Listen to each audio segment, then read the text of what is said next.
आत्मा के ज्ञान में एक तो आत्म का ज्ञान भी होता है, माने आप अपने बारे में जानते हैं कि आप में क्या तकलीफें हैं, आप में क्या दोष है। जैसे कि ईसा ने कहा है कि आपका एक आखिरी न्याय होने वाला है, लास्ट जजमेंट, वो समय आज आया हुआ।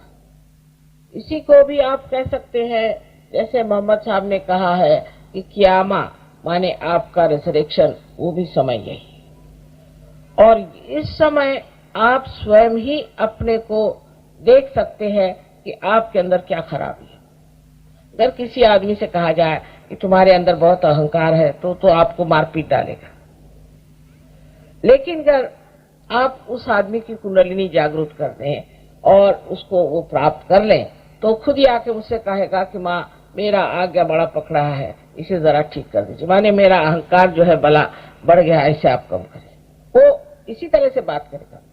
यही बात ईसा मसीह के 12 शिष्यों ने कहा था जब उनके अंदर वो कहते हैं कि cool bridge of the Holi ghost उड़ाने लगे। होली घोस्ट माने ही कुंडलिनी है। तो वो जब बातें करने लग गए तो वो चक्रों की बात करने लग गए। तो उन चक्रों की बात को सुनकर के दूसरों ने सोचा कि ये क्या पागल हो गए, ये कौन सी भाषा बोल रहे हैं जो हमारे समझ में नहीं आती। चक्रों की भाषा आप तभी बोल सकते हैं जब आपसे ज्ञात हो, और उस ज्ञान के लिए आपको पहले आत्म साक्षात्कार को प्राप्त होना है, और इस योग को आपको पूरी तरह से ऐसा जमा लेना है कि फिर ये न हिले। इतने स्थिति में चले जाए जहां ये हिल न पाए, तब कहना चाहिए कि आपने आत्म साक्षात्कार को पूर्णत्व से पा लिया। कल भी बहुत से लोग जैसे कि पार हो गए, कुंडलिनी आ गई, तो बीच में एक ब्रह्म नाड़ी है, उससे बिल्कुल एक जैसे बाल के बराबर उसकी शक्ति ऊपर उठती, क्योंकि बहुत सारे ऐसे तंतु हैं जिससे ये कुंडलिनी बनी है। उसका एक तंतु मात्र इस ब्रह्म नाड़ी से पहले उठता है और ब्रह्मरंध्र को भेदने के बाद वो धीरे धीरे धीरे धीरे सब चीज को और भी ढीला करता है, रिलैक्स करता है। उससे आपके चक्र भी खुलते हैं और कुंडलिनी के सूत्र ऊपर चढ़ते हैं। ये वास्तविकता। किसी किसी में जो कि बहुत आदमी संतुलन में है, बैलेंस है, एकदम से कुंडलिनी काफी उसके तंतु ऊपर चढ़ जाते हैं और उसका ब्रह्मरंध्र पूरी तरह से खुल जाता है। जो सत्य है और जो वास्तविक है वो आपको सुन लेना चाहिए, और आप माने या न माने उसकी आपको प्रचिति कम से कम देखनी चाहिए। शुरुआत में सहयोग के शुरुआत में बड़ी अड़चनें आई, क्योंकि सत्य कहना कोई आसान चीज नहीं है। कोई भी आदमी सत्य को बर्दाश्त नहीं करता।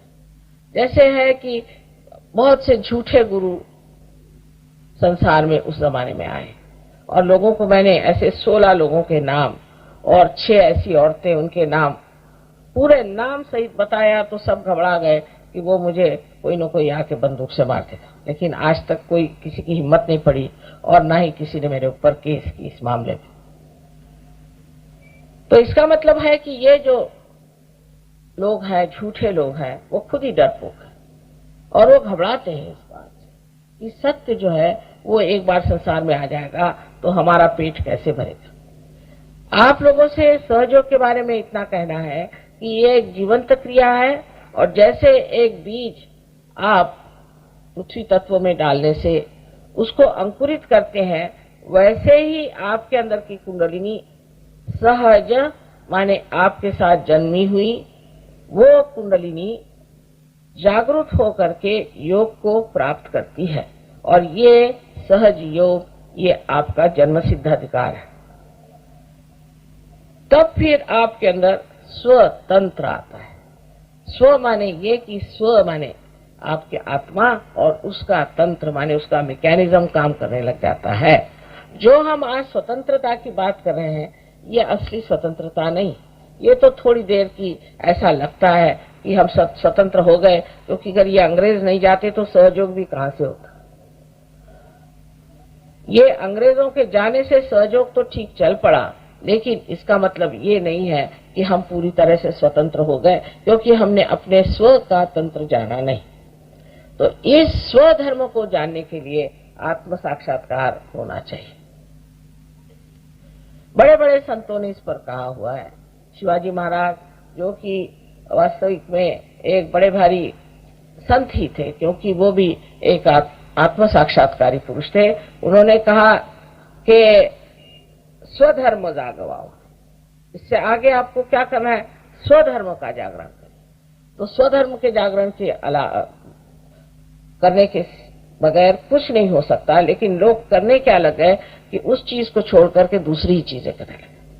हर धर्म में ये लिखा है कि आप उस अविनाशी तत्व को प्राप्त करें। ऐसा कोई धर्म नहीं जिसने ये कहा है कि आप बस इधर उधर लड़ाई झगड़ा करो, इसकी गर्दन काटो, उसकी गर्दन काटो, या बड़े बड़े प्रवचन करो, लेक्चर दो। इस तरह कोई भी धर्म में नहीं लिखा है। उल्टे तो आदि शंकराचार्य ने कहा है कि शब्द जालम से छुट्टी पाओ। ये शब्द जालम है सारा। इसलिए जो बैठ करके आपको बड़े बड़े प्रवचन सुनाते हैं और बड़े बड़े कथानक सुनाते हैं, इससे हमारी कुंडलिनी का जागरण नहीं हो सकता। उल्टे जैसे कि कबीरदास जी ने कहा है कि पढ़ी पढ़ी पंडित मूर्ख भये, वो हो जाता है। दुनिया भर की बेकार की चीजें खोपड़ी में भर जाने से वहां का जो सत्व है वही खत्म हो जाता है। इसका मतलब ये नहीं कि आपने पढ़ा है वो सब बेकार ही है, पर उसका चयन, उसको जानना कि कौन सी चीज पढ़नी, कौन सी चीज नहीं पढ़नी। विलायत में तो मैं देखती हूँ, जहां जाती हूँ, कि वहां तो जैसे गुरु शॉपिंग होता है। कहेंगे देखो इस गुरु से आप मिले हैं क्या? पार्टीज में हम तो वहां बिल्कुल चुपचाप खड़े होते हैं। वो तो है महंगाड़ा, पर है अच्छा। माने क्या चीज है भगवान जाने। कोई महंगाड़ा होगा, कोई जरा सस्ता होगा। गुरु के यही वहां पे वर्णन होते हैं कि कौन कितना महंगा है और कौन कितना सस्ता है। क्या गुरु को भी अगर आप खरीद ले तो वो आपका गुरु कैसे होगा? जो अगर आप गुरु को खरीदना जानते हैं तो फिर दुनिया में कोई चीज ऐसी रही नहीं गई कि जो कोई महान हो, विशाल हो, आपसे ऊंची हो सकती। पर जब आप इस चीज को प्राप्त करते हैं तब आप स्वयं ही गुरु हो जाते हैं। मैं आज गुरु तत्व के लिए इसलिए कह रही हूँ क्योंकि कल नाभि चक्र के बारे में कहा था, उसके चारों तरफ हमारे गुरु तत्व है। और स्वादिष्ठान चक्र जिसके बारे में मैंने कल बताया था, वो जैसे कि नाभि चक्र में से निकल करके उसकी एक ग्रंथि चारों तरफ घूमती है और इस जो आपको हिस्सा दिखाई दे रहा है इसको प्लावित करती है। ये स्वादिष्ठान चक्र के बारे में मैंने आपसे कल बताया था कि दिल्ली वाले लोगों का सबसे ज्यादा स्वादिष्ठान चक्र पकड़ता है और इसी वजह से उनके लिवर और उनको लिवर की खराबी हो जाती है, डायबिटीज हो जाता है और उनको ब्लड कैंसर हो जाता है, उनको ब्लड प्रेशर हो जाता है, किडनी ट्रबल हो जाता है और इस तरह के नानाविध प्रकार होकर के अंत में कभी कभी ये सब चीज छूट भी गई तो हार्ट अटैक आ जाता है। ये व्यवस्था इसलिए होती है कि मनुष्य को पहले कुछ न कुछ परमात्मा चाहते इत्तला दें कि भाई तू बहुत ज्यादा कर रहा है, अब जरा कुछ कम कर। पर मनुष्य उसकी नोटिस नहीं लेता है। सरकारी नोटिस ले आए तो बहुत जल्दी सुन लेता है, पर शरीर की नोटिस को नहीं सुनता है कि मेरा शरीर अब नोटिस दे रहा है।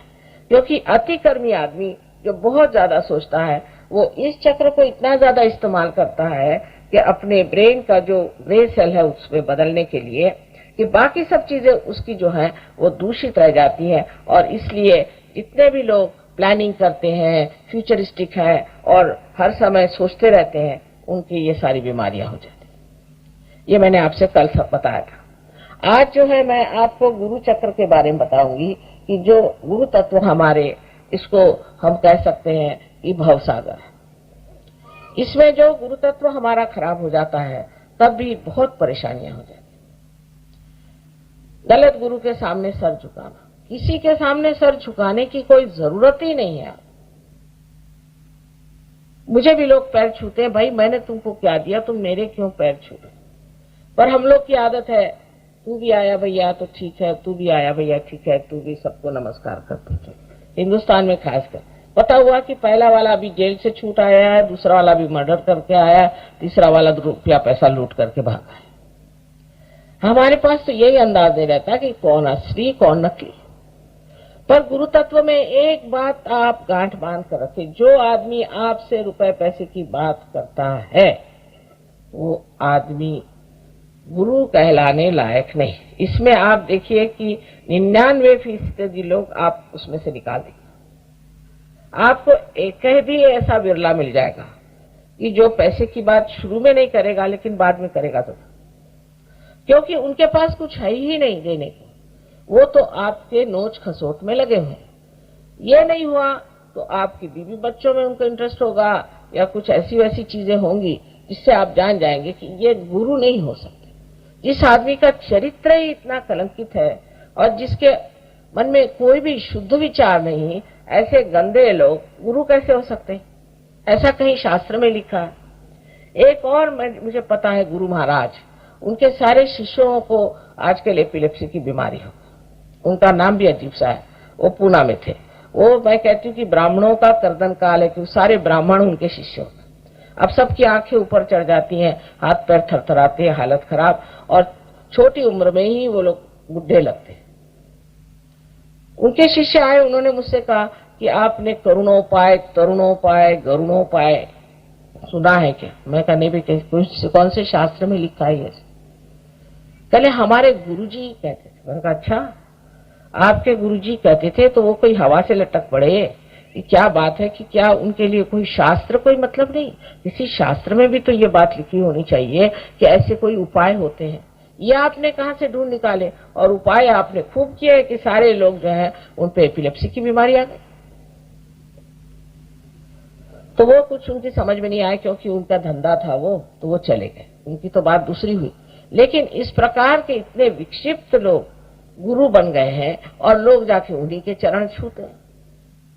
तो ये जो चरण छूने की जो बीमारी है, पहले आप ये तय कर लें कि हम अगर किसी के चरण नहीं छूते हैं और तब अगर गुरु हमसे खुश है, तब वो असर है।